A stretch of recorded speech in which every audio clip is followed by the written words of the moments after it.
Mobile phone অনুচ্ছেদ। Mobile phone আধুনিক প্রযুক্তির এক বিস্ময়কর আবিষ্কার। এটি একটি বেতার যন্ত্র যা আমাদের যে কোনো সময় যে কোনো স্থানে যোগাযোগ করতে সাহায্য করে। এককালে চিঠির মাধ্যমে যোগাযোগ করতে দিনে সপ্তাহে সময় লাগতো, এখন মোবাইল ফোনের মাধ্যমে কয়েক সেকেন্ডেই খবর পাঠানো যায়।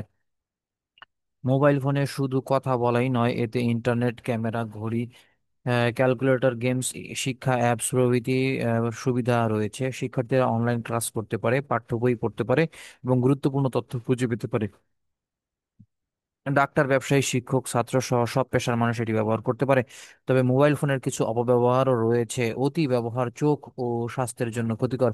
অনেক শিক্ষার্থী পড়াশোনার সময় মোবাইল গেম ও সামাজিক যোগাযোগ মাধ্যমে সময় নষ্ট করে, তাই সঠিক সময়ে ও উদ্দেশ্যে মোবাইল ব্যবহার করা খুবই জরুরি। মোবাইল ফোন যেমন আমাদের জীবনকে সহজ ও গতিময় করেছে, তেমনি এর ব্যবহার সচেতনভাবে না করলে ক্ষতি হতে পারে। সুতরাং আমাদের উচিত মোবাইল ফোনের ভালো দিকগুলো গ্রহণ করা এবং অপব্যবহার থেকে দূরে থাকা।